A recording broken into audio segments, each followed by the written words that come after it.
Hey boys and girls, it's a lovely afternoon for some reading. So today I'm going to be reading chapter 7 of Schooled, where we will hear from the character Mrs. Donnelly. Remember that she is Cap's social worker, and she graciously offered to take Cap into her home because she could really relate to him since she spent 6 years of her life when she was young on Garland Farm. So grab your book. We are starting on page 44, and this is chapter 7, Mrs. Donnelly. As Cap's caseworker, part of my job was to check in with the school from time to time to make sure he was doing well. That's how I wound up having lunch with Frank Kasigi, assistant principal at Claveridge Middle School. "Oh, don't worry about Cap from an academic standpoint," he assured me. "He's right up there with our brightest and best. Commune or no, he's been very well educated by someone." I thought of Rain and shuddered. Even after all these years, she had always been the teacher at Garland. For someone who rejected all forms of authority, she was a major tyrant in the classroom. If she hadn't adopted the hippie lifestyle, she would have made a terrific Marine drill sergeant. Then Mr. Kasigi let the other shoe drop. Yet, socially, in my entire teaching career, I've never met a student who knows so little about ordinary, everyday living. Have you worked with any other students from this Garland Farm? "Only one," I replied faintly. She had a very difficult adjustment. I didn't bother to mention that she was me. Adjustment is one thing, but Cap is like a space traveler who just landed on Earth and left his guidebook on the home world. Is it possible that he honestly believes bullfighting is a sport we play in middle school? "Bullfighting?" I repeated. How did that subject come up? His reply posed far more questions than it answered. Apparently, Cap had asked about it as part of his duties as 8th grade president. 8th grade president? How could a brand new student who didn't know a soul in the place get himself elected president? It made no sense to me, but later on, my 16-year-old daughter acted like it was the most obvious thing in the world. "Duh! 8th grade president isn't an honor, Mother. It's like being elected village idiot. Every year they pick the biggest wingnut in the building. It must have seemed like the freakazoid dropped straight from heaven to fill the post." I was horrified. "Sophie, that's awful." She shrugged. "What's really awful is that you're a social worker with power over kids' lives, and you have no clue about what's common knowledge at that school." Did this happen when you were in 8th grade? Remember Caitlin Tortolo? She didn't really win a semester in Europe. She left school early to have a nervous breakdown. And you participated in it? "Everybody did," she retorted. "At least we did nothing to stop it.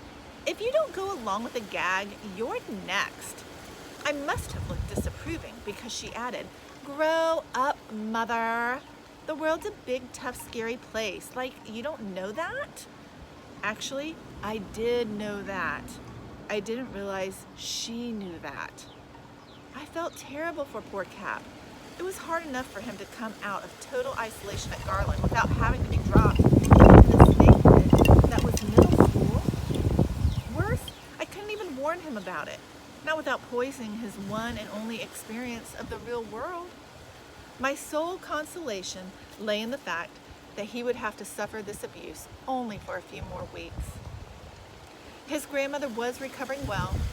I'm sure he would have liked to visit her more often, but the facility was an hour away, more with traffic, and there just wasn't time to take him during the week.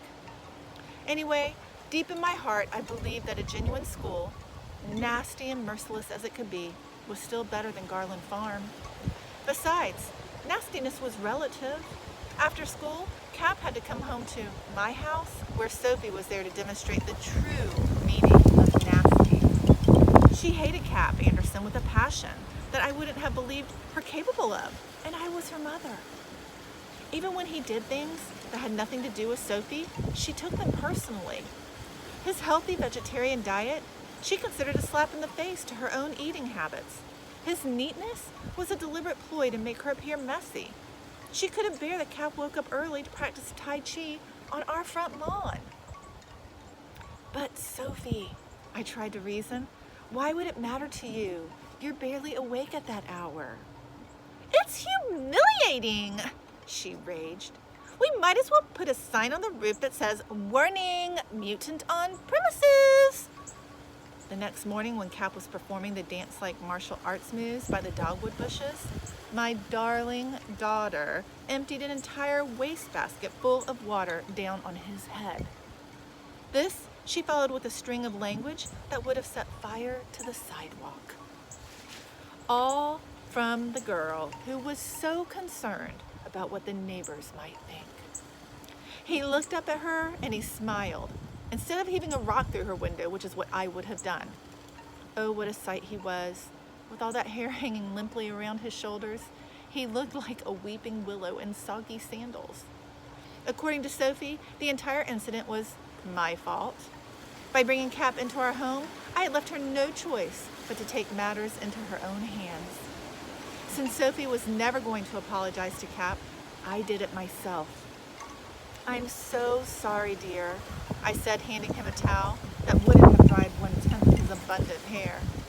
"You have to forgive Sophie, although I can't think of a reason why." He looked sad. "She doesn't like me."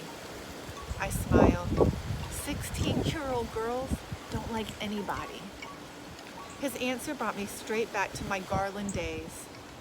When you're unkind to others, it's usually because you don't believe that you, yourself, deserve kindness.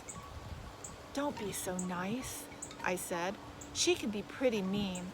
In her defense, she's been through a lot in the last couple of weeks.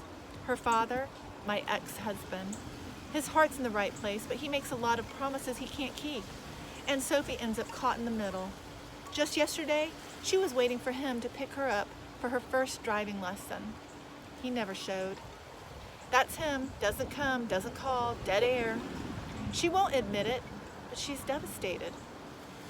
He looked thoughtful. "I guess when you have a lot of people in your life, there's more of a chance that someone will let you down." I laughed. "You're right, but it's a risk most of us are prepared to take." Cap looked dubious.